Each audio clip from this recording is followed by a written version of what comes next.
oneself or another is used. I now proceed to turn to the evidence and call the first witness. The remainder of the first day was taken up with witnesses who introduced a total of almost 200 exhibits, including photographs of where the shootings had taken place. It also shows a pool of blood.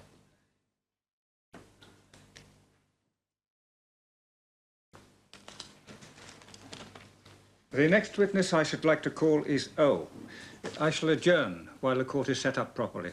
Counsel will have to move up and the next row will have to move up. Silence! At this point, there was a break in the proceedings while the court was prepared for the next witness to give evidence. During the inquest, evidence was heard from a total of 18 witnesses who were known only by letters of the alphabet in order to protect their identities. There were 7 Army witnesses known as witnesses A to G, 8 members of the security services known as H to O, and 3 officers of the Gibraltar Special Branch known as P, Q, and R. In order to protect the identities of these witnesses even more securely, the coroner had ordered that a curtain should be hung around the witness box so that they could be seen only by Mr. Pizzarella himself, by the jury, and by lawyers questioning the witnesses. The first of these witnesses to give evidence was Mr. O. Could he be sworn, please? I swear by Almighty God that the evidence I shall give shall be the truth, the whole truth, and nothing but the truth. You will be referred to as O. What is your connection with regard to the events which happened in Gibraltar on the 6th of March? I am a senior security service officer responsible for investigating terrorism, and I was the officer responsible for briefing those concerned in the operation. What was the nature of your briefing to the Commissioner of Police and others? The briefing, in essence, was as follows: that there was reason to believe that the provisional IRA were going to carry out an attack in Gibraltar, the target being the changing of the guard ceremony, the personnel of the guard, and the band on the 8th of March. It was believed that a 3-man active service unit, as the IRA call it, would be dispatched to carry out this operation, that the operation would be a large bomb designed to kill as many soldiers as possible, and that the bomb would probably be detonated by remote control. We believed that it would be brought across the border in a vehicle, and the bomb itself would remain hidden inside that vehicle. It was further believed that the ASU would comprise 3 individuals, dangerous terrorists who would almost certainly be armed, and if confronted by security force personnel, would be likely to use their weapons. It was further believed that if the means of detonation of the device were indeed a radio-controlled device, it was possible that they might, if confronted, seek to detonate that device. Were these persons under surveillance? At that time, they were not under surveillance. At that time, meaning when? At the briefing? At the time of the briefing, yes. They were believed to be in the area of Malaga. They were not under surveillance, and it was not known which members of the active service unit would come across the border, or when they would come across the border. How did subsequent events confirm your initial suspicions? In essence, they were confirmed in all but 3 respects. The IRA did intend to carry out a massive car bomb, and we were right as to the target area.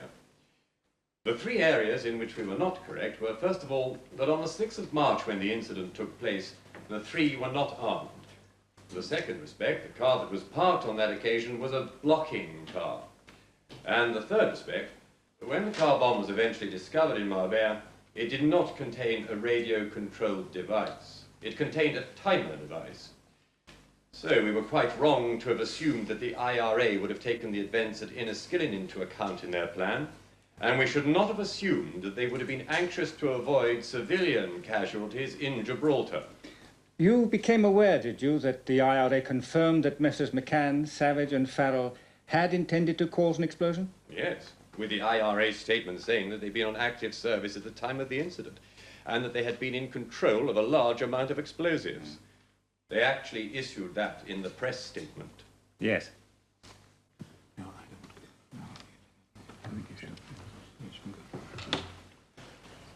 Sir, I understood we were supposed to see this witness during examination. And you can't see him? Well, perhaps if he moved just a little. Okay. You're a senior member of the security services. Would you like to swap places? Oh, it may be that Mr. Laws wouldn't... I've no objection to that at all, sir. I'll take my lectern with me.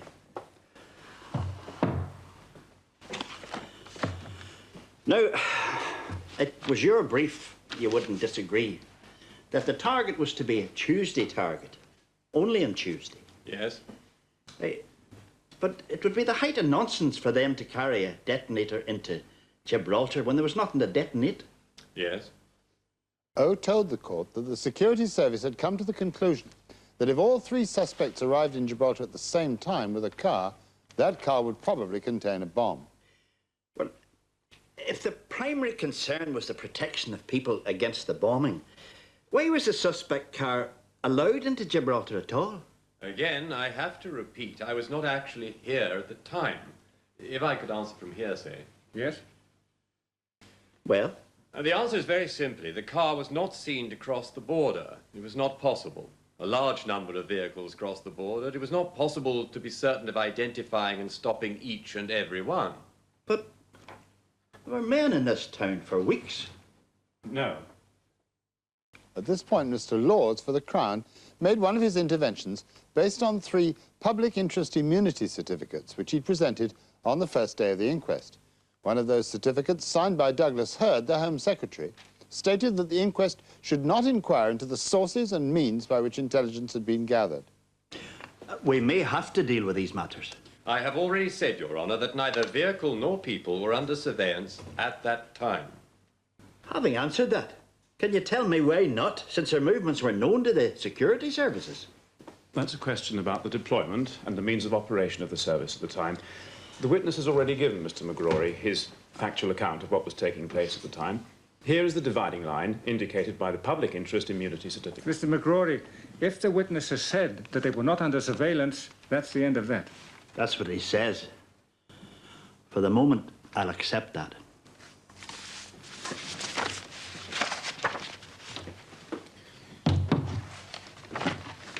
In relation to the provisional IRA Active Service Units, ASUs as they are known generally, can you indicate to the learned coroner and the jury any aspect of the way in which they are particularly tasked? Yes. The members of an ASU are all highly trained terrorists. That is to say, they have received instructions in basic bomb making, using a number of different weapons, and in counter-surveillance and interrogation techniques. They are not just petty thugs. They are highly trained and dangerous terrorists. It was into this category that your assessment and your knowledge placed these 3 individuals. Very much so. Thank you very much. I have no further questions.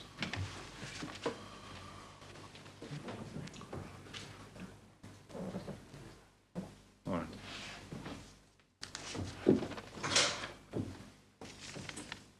The next witness will be the Commissioner of Police, Joseph Canepa. Whole truth and nothing but the truth. Full name, please.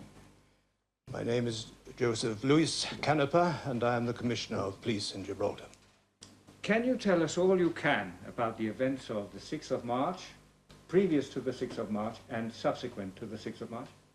Your Worship, I received information that a provisional Irish Republican Army Active Service Unit was planning a terrorist Mr. attack. Canepa told the court that he'd asked for military assistance and issued rules of engagement to all the personnel involved. And a timing device. I also ensured that all persons involved would be aware of the use of minimum force and the rules of engagement. The rules of engagement are contained in Appendix O. Yes. I think it would be useful if you were to read out what Appendix O is. Very well, sir.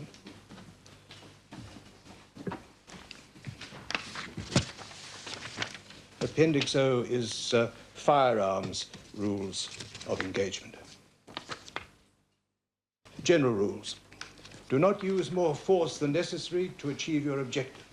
If you use firearms, you should do so with care for the safety of persons in the vicinity. Warning. A. Before firing, a warning should, if practicable, be given before opening fire. It should be as loud as possible and must include an order to stop attacking and a statement that fire will be opened if the orders are not obeyed. B.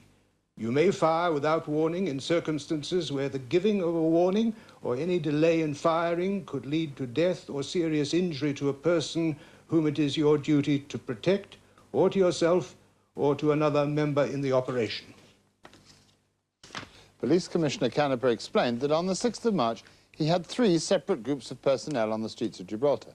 First, officers from the security service to act as watchers and keep the suspects under surveillance. Second, the military. And third, his own police officers, some of whom had been armed. In the meantime, Sean Savage had been observed parking a white Renault car in what was known to the military as the debussing area, near where the changing of the guard ceremony was to take place. The Commissioner himself was in a central operations room, together with an advisory group. Who did the advisory group consist of? The advisory group were senior military officers E, F and G, the Deputy Commissioner, the head of Special Branch, and other British intelligence officers. In consultation with others, Soldier G was asked to visually inspect the Renault. He left the ops room, returning shortly afterwards. He reported in the presence of the others present there that in his view the car was a suspect car bomb, and added that the most distinctive thing about it was that there was an old aerial placed centrally on the roof on a relatively new car. The 3 persons continued to move north, and reports were coming in that they were heading for the border. I formed the view that we should arrest on suspicion of conspiracy to murder. I feared that there was a possibility that they could make good their escape and carry out their mission successfully. At that stage, I signed a form requesting the military to intercept and apprehend the 3 persons. You have a copy of that form? It's 1689, I think.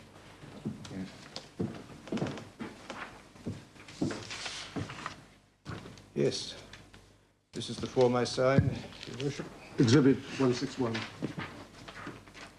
After signing the form, a short time afterwards, at 16:05, a report was received. Soldier F reported that the 3 persons had been shot. Did he then sign the document returning control to you? That is right, yes. A minute later, at 16:06, he signed a document returning control back to me. Exhibit 162. The Commissioner concluded by describing how 2 days later, Spanish police had found a car connected with the 3 bomb suspects. They made a report that the car had been found in a car park in Marbella and that 64 kilos of Semtex had been found in the vehicle. They gave descriptions of the explosive and added that the bomb was in 2 parts. Mr. McCrory asked for time to prepare his cross-examination of Police Commissioner Joseph Canepa, and the witness was asked to return 2 days later. I swear by Almighty God that the evidence I shall give shall be the truth, the whole truth, and nothing but the truth. What is your full name? Alan Albert Watson. The next day, the main witness was the forensic pathologist who performed the autopsies on the deceased the day after they'd been shot. On the 7th of March, did you come to Gibraltar to perform autopsies on 3 persons? I did. Did you make a report to me? Yes. Taking them one by one, starting off with Mairead Farrell, can you tell us what you saw, what you did, and what were the results? Yes. Would you like me to go through the reports? I think you'd better, yes. The external examination. The body was that of a female, 5 feet 1 inch in height. Professor Watson said that there were 3 bullet wounds in Farrell's back and 4 in her face. The cause of her death, he said, had been the injuries caused by the bullets fired into her back. So my cause of death reads, hemorrhage due to the gunshot wounds of the heart and liver. That report was attested on soul and conscience. The shots on the body entered from the back and out through the front? Yes, sir. What about those on the face, the head? Entry or exit? The entry on the face one was, I'm pointing now, to the right side of the chin and on the left cheek passing this way. It would suggest that the person, when she received those injuries to the face, must either have had the full body, or at least the upper part of the body, turned towards the shooter. Have you any way of knowing which came first, the shots to the face or the shots to the body? I've no proof, but a reasonable explanation would be that the person received the shots to the face while facing the shooter and then fell away and then received the other shots into the back. That would be a reasonable scenario. Professor Watson also described his findings on the other 2 bodies. Daniel McCann had been shot twice in the head, he said, causing extensive brain damage. He'd also been shot twice in the back, which had damaged his left lung, heart and liver, and death would have followed quickly. Sean Savage was the most severely injured, said Professor Watson. He'd been hit by a total of at least 16 bullets, including 5 in the head and neck and 5 in the back. Again, death would have followed quickly, he said. When questioned by Mr. McCrory, Professor Watson said that, contrary to normal practice, he'd not seen the bodies clothed and he'd not had access to the forensic science reports. This made it more difficult to determine the direction of the shots, the distance from which they were fired, and whether the deceased was standing or lying down when they were shot. Can we turn now then to Mr. McCann? Like Miss Farrell, he was shot in the back, but this time twice rather than 3 times. Yes. How many times was he shot in the head? Twice. Your view would be, I think, that the wounds to the head, or at least one of them, came from the front. It was not lethal, but it certainly hit the front of the face. But whether it was a direct blow or a ricochet blow, I cannot say. What about the one at the back of the head? Is the explanation, or the only explanation for that he just had to be lying down when that was inflicted, or at least very low down? Yes, I think so. That's my explanation. It suggests that the chest wounds came before the head wound. Can you put an angle on the trajectory? No, I think you'll run into problems there. You have a right angle. Yes, it's in the 45-degree sort of area. Could we go back, without inconvenience to Your Honour and the jury, to Miss Farrell and the bullets to her back? Now, they also appear to have an upward trajectory. That is right. That would indicate to you that she was down. Yes, that's not a very marked opening. Well, she was only 5'1". Yes. So the gunman would need to be very well down to get that. Or she was down. Yes, she must have been going forward like that. Or down. Or even down. Or on her face. Yes. Well, turning to Mr. Savage, it's not so easy in this case to ask you to put it in layman's language. I will do my best. In essence, he died because of the gunshot wounds to the head. He had multiple damages to the brain and the skull. He also had gunshot wounds in the lung as well. So death is due to the head wounds. The others would have contributed to death. We don't want to use non-scientific expressions, but he was riddled with bullets. Yes. I try not to use these words. I concur with your word. Yes, like a frenzied attack, one would say. So the scenario that fits your evidence as an expert, and the evidence here, is that he is brought down, possibly from the back, and then 4 bullets fired into his head. That's right. He may have had one in the face. He may have been facing, and as in the case of the lady, turned round and fallen on the ground and had these others. Either scenario would fit. I'm obliged to you. I'm obliged to you.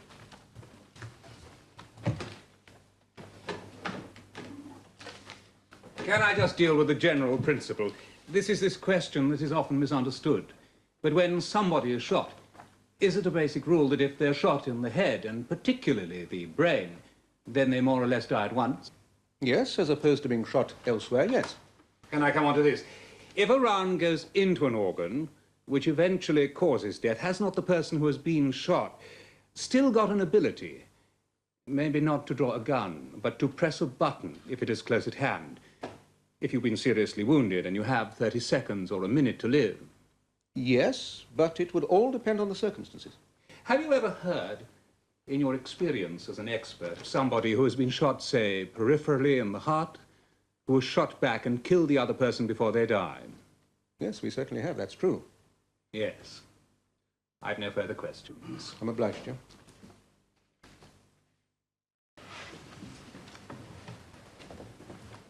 All right, Commissioner, you remain on your former oath. Yes, Mr. McCrory. May I begin by reminding you of one of the early pieces of evidence you gave yesterday? Mr. Canepa confirmed that the advisory group had been formed after a joint decision by himself and senior military officers in Gibraltar.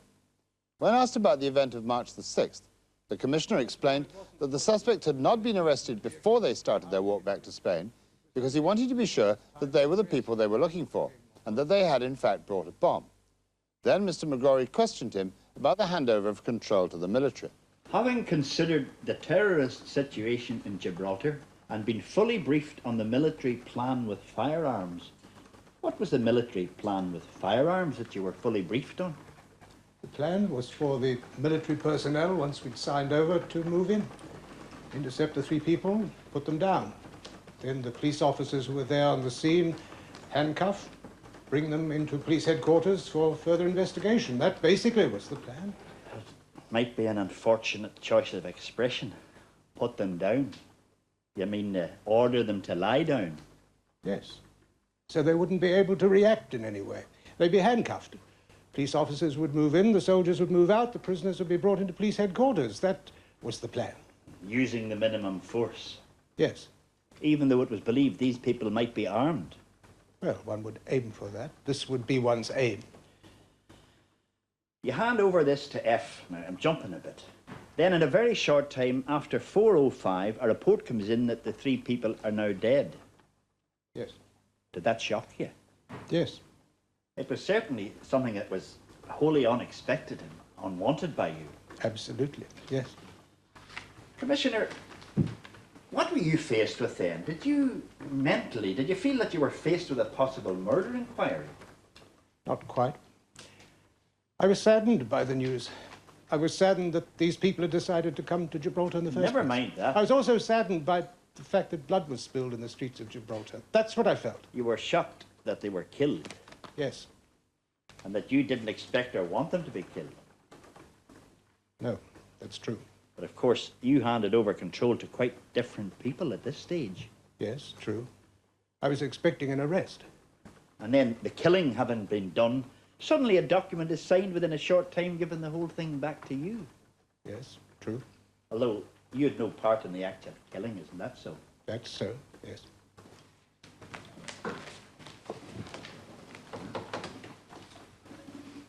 You were not, as has been suggested, handing over everything, were you?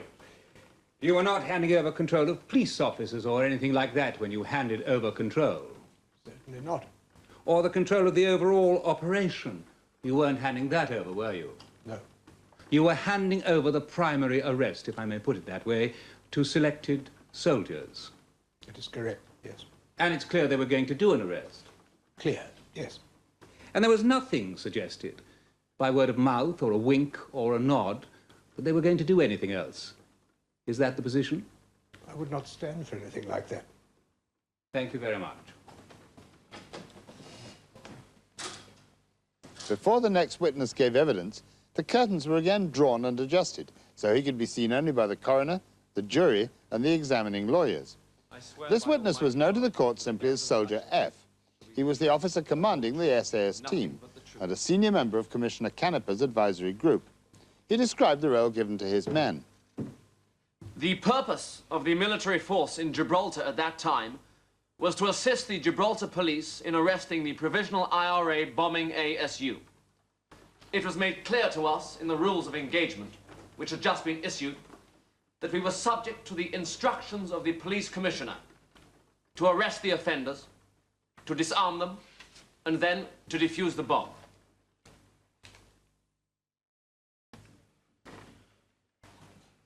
Do you not agree, and I'm sure you've seen a lot of these things yourself, that whether by accident or design, a cult had grown up around the SAS and their ferocity in the cause of their country? That's possible, yes. It's a matter of opinion. Now, I'm not saying that this cult that has grown up is to the liking of the SAS. I don't know whether it is. I was just about to say that it is very much not to our liking. The concept is that they are a kind of unholy priesthood of violence, charged with dangerous and crucial duties in the cause of the state. Is it an expression you would accept from me as a common concept, whether you like it or not? No. I don't think I would accept that as a definition, I'm afraid. No. Answering questions from Mr. McGrory, Soldier F agreed that he'd been sent to Gibraltar by the Ministry of Defence after a briefing by security service officers, including Mr. O. Then Mr. McGrory asked about the document signed by the police commissioner on the 6th of March, which handed over control to the SAS. This is a very important document, is it not? It is indeed. That is why there's only one copy. Because when you hand over control from the civil policemen to military people with firearms to exercise military options, possibly lethal force, it is a death warrant. No, it is not a death warrant, Mr. McGrory. It was in this case. It is certainly a decision that any chief officer of police takes very seriously, and I'm sure considers very seriously before he signs it. I'm certain that Mr. Canifer did that. Oh, I've no doubt that he did, but I'm confused as to whether his decision was taken on true or false information. In this case, it was a death warrant, wasn't it? I am not prepared to agree that the signing of that document by Mr. Canifer was a death warrant.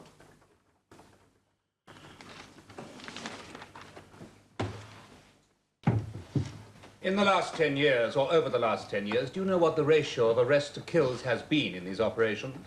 Yes. The ratio between arrests and kills is 75 to 25 in percentage terms in favor of arrests. In your opinion, was the commissioner acting with total propriety during the course of this operation? Was he being hoodwinked by you? I think the chances of me hoodwinking the police commissioner of Gibraltar are about as good as selling ice cream to Eskimos. Were you ordered directly before the operation started to kill the terrorists by anybody? No, I was not.